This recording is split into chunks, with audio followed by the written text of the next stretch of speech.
Zenith has been out for a couple weeks now, and I've played a fair bit of it. Now, I'm not saying I've completed it.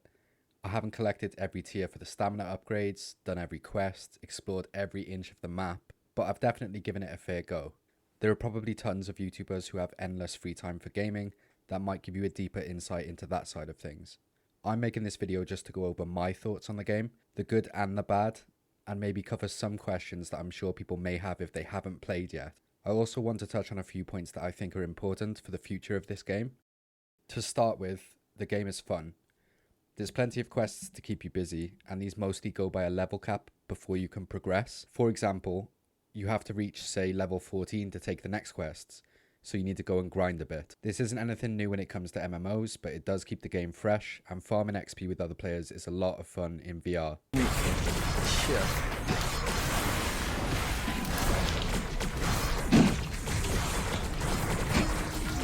Now, the exploration, this is kind of a downer. I feel like a lot of the space just isn't utilized well.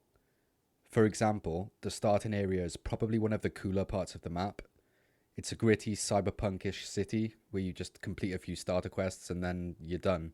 There's tons of back alleys where it looks like there would be secrets, but there isn't any secrets, collectibles, or reward for exploring these places. Now, in Zenith's defense, this game is brand new, and maybe these empty spaces are going to be utilized in the future, which I really hope is the case. The game was made by a very small team of developers who are actually very active on places like Reddit, where they do chime in and give information and comment on players' posts, which is a lot more respect than even huge dev studios give their player base. Let's just hope that Ramen VR listens to the feedback and keeps rolling out regular updates. If Zenith is an ongoing, ever-expanding MMO, then the very small list of cons I speak about here might become irrelevant. Another problem with the exploration I find is that everything is very low poly, which means, yeah, you can climb a massive mountain, but all you're going to see at the top is giant triangles and maybe give yourself a headache. Now, I understand this game is cross-play on every VR platform, from Oculus Quest to PSVR to PC VR, which is my platform of choice, and that is very impressive. One of the devs explained on Reddit that in focusing so much on making the game playable on devices such as the Quest, a lot had to be sacrificed from the final PC build. I'm paraphrasing a bit here, but hopefully in the coming months they give the PC build the polish it needs. Now, I'm not expecting this to be like an MMO Half-Life Alyx.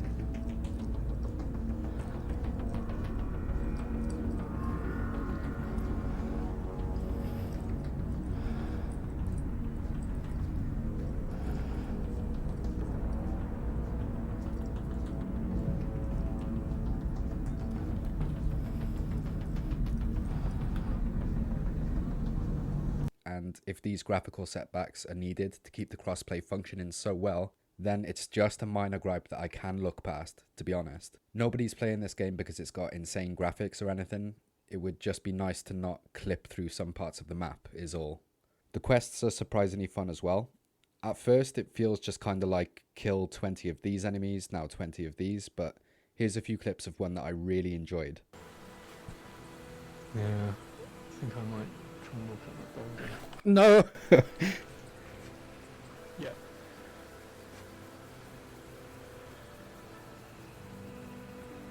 Yes, I made it.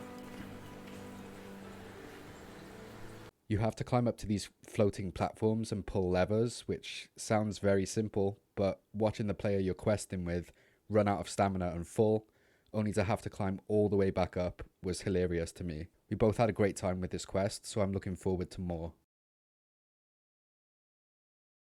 Zenith is a game that is meant to be played with others.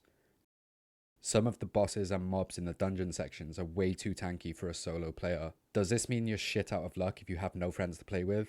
Nope. I've had no problem with just jogging over to the nearest player and asking for help. Let's go. Fucking smash him, boys. Let's go, boys. There was a part of one of my streams where like 10 of us kept retrying the same dungeon until everybody there got the quest complete. Someone from the chat even joined in to carry us all when we kept dying. Godspeed, you on the spectrum.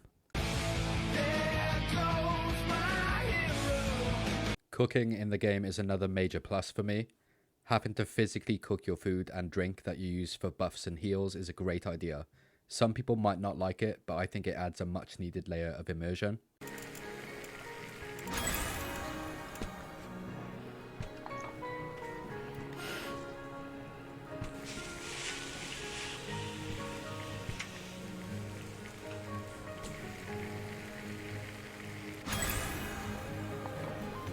When it comes to combat, you have two choices, Blade Master or Mage. This decides your weapons, double swords or these magic gun blaster things. You then get to pick a role, so DPS, support, tank. These can be switched and leveled up individually during your gameplay, but you can't switch to Mage or Blade Master unless you get a new character.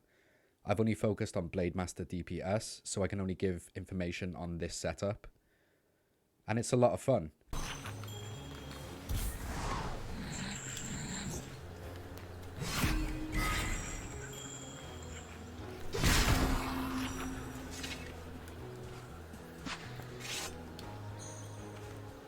At first, it felt very basic, charge up your blades and slash, but then you keep adding more and more abilities as you level up, and it becomes far more in-depth.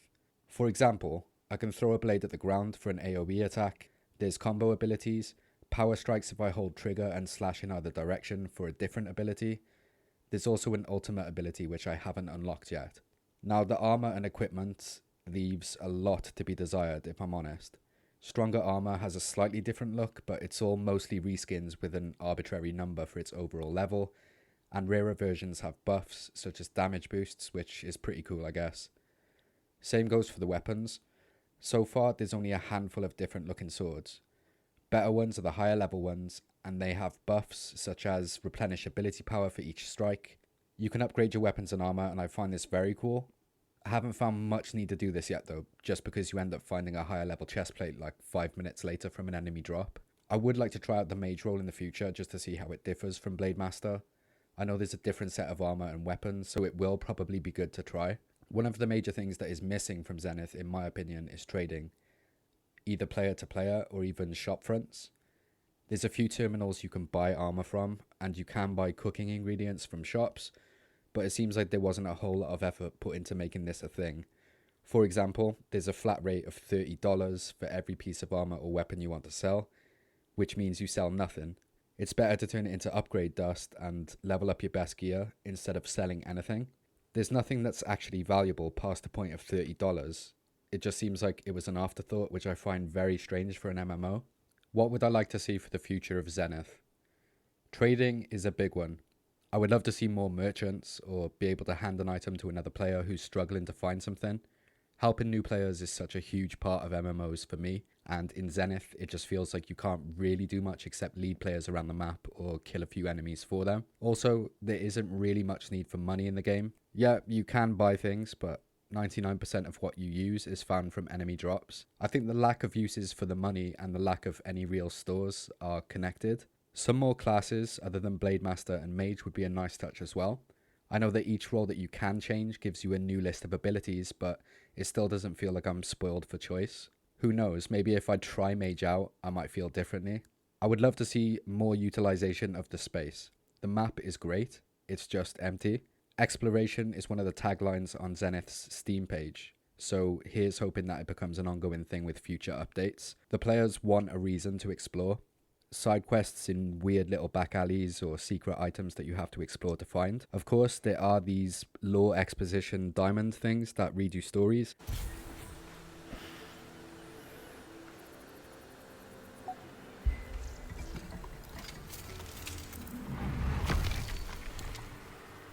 Stop talking. Stop.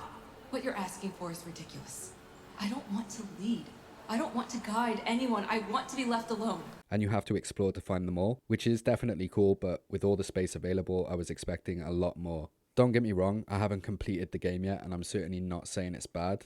I will keep playing, leveling up, and completing the fun quests, and always looking forward to more. Ramen VR, you built the framework for something that could be truly special here.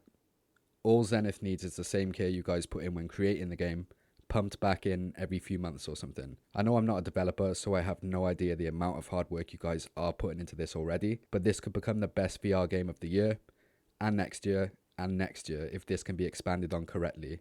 Let's keep our fingers crossed. If you did enjoy this video and you want to see more Zenith content as well as other games, both VR and desktop, please consider subscribing. Maybe even drop a comment on the video and let me know your thoughts. For a small YouTuber, this really helps me with my future content. Thanks for watching.